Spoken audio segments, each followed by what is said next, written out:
మిత్రులారా, వైఎస్ఆర్సీపీకి సంబంధించి ఒక పెద్ద షాకింగ్ న్యూస్ సజ్జల రామకృష్ణారెడ్డి గారు తెలిపారు ఇవాళ. అది ఏమిటి అంటే, ఈ పెట్రోలు డీజిల్ కోసం అని చెప్పేసి రాష్ట్ర ప్రభుత్వం పెట్రోల్ బంకులకి, నియర్ బై పెట్రోల్ బంకులన్నీ కూడా దాదాపు చాలా బల్క్ మొత్తంలో, అంటే కొన్ని లక్షల లీటర్ల డీజిల్ని తమకి సరఫరా చేయాలి అని చెప్పేసి, అమరావతి పనుల కోసం అని చెప్పేసి లేఖ రాసినట్లుగా ఆయన చూపించారు.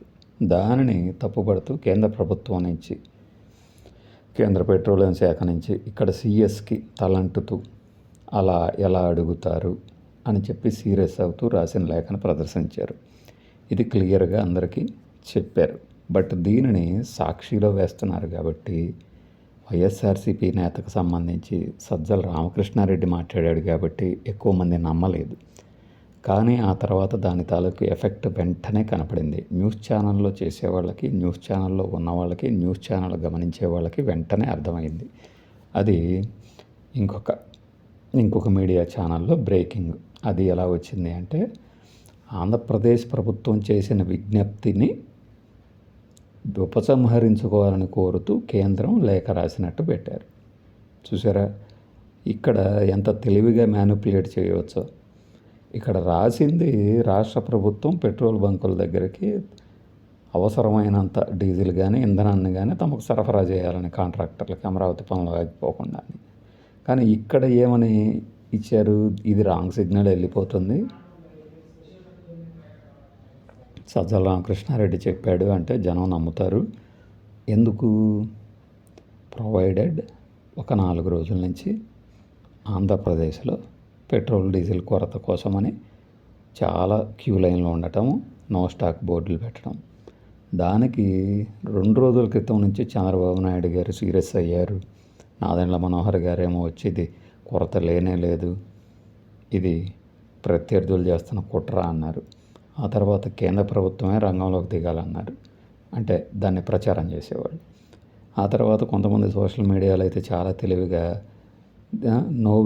No way concern with the state government, it is central government అన్నట్టుగా మాట్లాడారు. తీరా చూస్తే ఏమైంది? ఇప్పుడు అసలు విషయం ఇది అని ఆయన చెప్పేసరికి ఈ టైంలో, ఈ దినం పత్రికలో మంగళవారం రాత్రికల్లా యథాతథ స్థితికి చేరుకుంది. 90% పెట్రోల్ బంకుల్లో, ఇక్కడ వినండి, 90% పెట్రోల్ బంకుల్లో నార్మల్ సాధారణ స్థితికి చేరుకున్నాయి పెట్రోలు నిల్వలు అని చెప్పేసి రాశారు. అంటే దాని అర్థం ఏంటి? అంతకుముందేమో 10% మాత్రమే పెట్రోల్ బంకుల దగ్గర కొరత ఉన్నది అని సీఎం గారు సమావేశాల్లో చెప్తే, అప్పటికే ఆ 10% కూడా ఉండటానికి వీల్లేదని ఆయన ఆగ్రహించారని చెప్పేసి రాసిన వీళ్ళు ఇప్పుడు 90% పెట్రోల్ బంకుల్లో సరఫరా యథావిధిగా సాగుతుందని చెప్పడం ఏంటి? ఇక్కడే బయటపడిపోయారు కదా. దీని తర్వాత ఇంకా వరి కోతలకు డీజిల్ కొరత లేకుండా చూడండి, ఆగటానికి వీల్లేదు ఇంకొక 3 వారాల వరకు అని చెప్పి వ్యవసాయ శాఖ మంత్రి గారు సెలవిచ్చారట. ఇవన్నీ చూస్తే ఎలా ఉంటుంది మనకి? అసలు ఆంధ్రప్రదేశ్లో, ఏపీలో డీజిల్ కొరత, పెట్రోల్ కొరత రావటం ఏంటి అని ఒక 4-5 రోజుల నుంచి అందరూ తలకాయ బాదుకొని ఉంటారు. అయితే ఆ తర్వాత లేదు అక్కడేంటి ఇక్కడ కూడా ఉందని చెప్పేసి హైదరాబాద్లో కూడా మొదలుపెట్టారు. బట్ నిజంగా కొరత ఉందా, ప్యానిక్ బయ్యింగా అంటే, ప్యానిక్ బయ్యింగ్ అయ్యేటట్టుంటే మరి 90% ఎలా ఈరోజు రాత్రికి, మంగళవారం రాత్రికే యథాతథ స్థితికి చేరుకున్నాయి? అంటే స్కేర్ సిటీ ఎవరో ఒకళ్ళు డెవలప్ చేశారు. ముందు ప్రత్యర్థి పార్టీ అన్నారు, తర్వాత ఆయిల్ మార్కెటింగ్ కంపెనీలు అన్నారు, తర్వాత ఎటు డీజిల్ రేట్లు పెంచబోతున్నారు కాబట్టి వీళ్ళే స్టాక్ ఆపేసేసి తర్వాత పెంచుకొని అమ్ముకోవటానికి, లాభం గుంజుకోవటానికి అన్నారు. ఇప్పుడు వైఎస్ఆర్సీపీకి సంబంధించిన వీళ్ళు ఈ విషయాన్ని బయటపెట్టేసరికి దీని మీద వెంటనే స్పందించడానికి ఎవరూ ముందుకు రాలేదు. మీరు ఈ విషయాన్ని క్లియర్గా అర్థం చేసుకోండి. అయితే అన్నిటికీ మీకెందుకు, నేనున్నా కదా ఏంటండి అనుకుంటా ఆయన కేవలం ప్రజా ప్రయోజనాల కోసమే అమరావతి కళ, రాజధానిని ఎక్కడ అడ్డుపడకూడదనే సదుద్దేశంతోనే ప్రభుత్వం ఇలా లేఖ రాసింది. అందులో నాకైతే తప్పు లేదు, నాకైతే ఏం తప్పు కనపడట్లేదు అంటూ నొక్కుళ్ళు రేపు నుంచి బిగినవుతాయి. అయితే ఇలా లేఖ రాయటంలో సదుద్దేశమే ఉంటే కేంద్ర ప్రభుత్వం ఎందుకు ఆ సదుద్దేశాన్ని అర్థం చేసుకోలేకపోయింది? అంటే దేశం మొత్తం ఇంధన కొరత కాస్త కూస్తూ ఉన్నది, అది అంతర్జాతీయ పరిణామాలతో. అలాంటి విషయం తెలిసి కూడా ఇలా బల్క్గా మాకే పంపించాలి, ఇక్కడ వీళ్ళు అడిగిన వాళ్ళకే పంపించాలి అనడం కరెక్టా?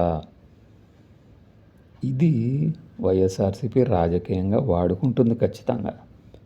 మరి టీడీపీ ఏమని సమాధానం చెప్పుకుంటుంది? టీడీపీ కంటే ముందే వారి తరపున రంగంలోకి దిగుతాయి పత్రికలు.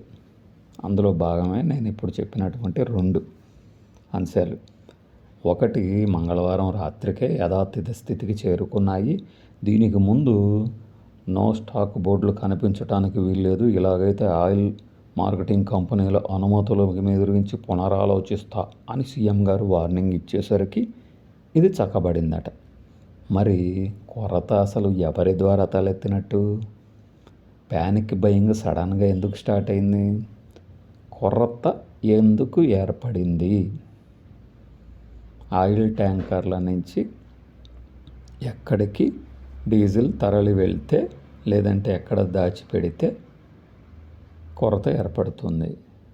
ఇందుకే కదా ప్రజాప్రతినిధులు కనుక రంగంలోకి దిగినా, లేకపోతే సివిల్ సప్లైస్ ఆఫీసర్లు ఎంక్వైరీలు చేసినా, రైడ్స్ చేసినా వెంటనే స్టాక్ ఎంత ఉంది, ఎక్కడుంది, ఎటు కదిలింది అనేది తెలిసిపోతుంది స్టాక్ పాయింట్ల నుంచి. సో అది చేయకుండా అసలు కొరతే లేదన్నారంటే ముందు అసలు ఇప్పుడు దీని మీద ఎంక్వైరీ జరగాలి. మామూలుగా అయితే సడన్గా అయితే ఇప్పుడు సోషల్ మీడియాలో ఒక పుకారే వస్తే దాని గురించి ఎంక్వైరీ చేస్తున్నప్పుడు ఇలా నిత్యావసరాల చట్టం కేంద్ర ప్రభుత్వం ఇప్పుడు అమలు చేస్తుంది. గల్ఫ్ వార్ టైంలో అక్కడ ఇరాన్ మీద దాడి చేసిన సమయం నుంచి ఆయిల్ రిఫైనరీలు ఎక్కువ రిఫైన్ చేయాలి అన్న క్రూడ్ ఆయిల్ని, గ్యాస్ ఎక్కడి నుంచి కావాలంటే అక్కడి నుంచి దిగుమతి చేసుకుంటున్నారు. ఇలాంటి సందర్భంలో కావాలని బల్క్గా కొంతమందికి కావాలి అంటే అది డైరెక్ట్గా కేంద్ర ప్రభుత్వ రంగ సంస్థలను ఆశ్రయిస్తే సరిపోయేదానికి చుట్టుపక్కల ఉన్న వారిని ఇన్ఫ్లుయెన్స్ చేయాలని ఎందుకు ట్రై చేశారు? అలా ట్రై చేసినప్పుడు ఈ స్కేర్సిటీ వస్తుంది అని అనుకోలేదా? లేకపోతే గాలికి పోయే పిండి కృష్ణార్పణంలాగా మొత్తం అంతర్జాతీయ పరిణామాల్లో కలిపేయచ్చు అనుకున్నారా? ఈరోజున స్టీఫెన్ రవీంద్ర అనే సివిల్ సప్లైస్ కమిషనర్ తెలంగాణలో అన్ని ఛానళ్ళకి ఇంటర్వ్యూలు ఇచ్చారు. ఇక్కడ రోజుకి 11,000 లీటర్ల డీజిల్ సరఫరా అవసరము, అది మేము నగరంలో ఖచ్చితంగా అందిస్తున్నాము. రోజులో 21,000 లీటర్ల డీజిల్ని సరఫరా చేయడం జరిగింది ముందు రోజు. అంటే అవసరానికి మించి కొనుగోలు చేస్తున్నారు, ఇది వద్దు, ఇక్కడ కావాల్సినంత ఉంది, అసలు దేశంలోనే 70 రోజులకు సరిపడా పెట్రోల్ డీజిల్ ఉంది అని ఆయన స్పష్టంగా చెప్పారు. మరి ఆంధ్రప్రదేశ్లో చెప్పరే?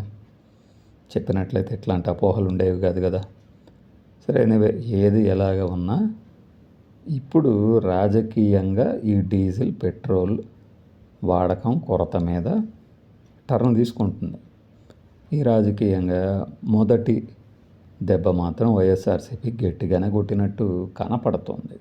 మరి దీని మీద అంటే తమ తరపు వాదన వినిపించుకోవటానికి ఒక బ్యాక్గ్రౌండ్ ప్రిపేర్ చేసుకోవాలి కాబట్టి ఖచ్చితంగా అటువైపు నుంచి ఏమని సమాధానాలు వస్తాయో చూడాలి.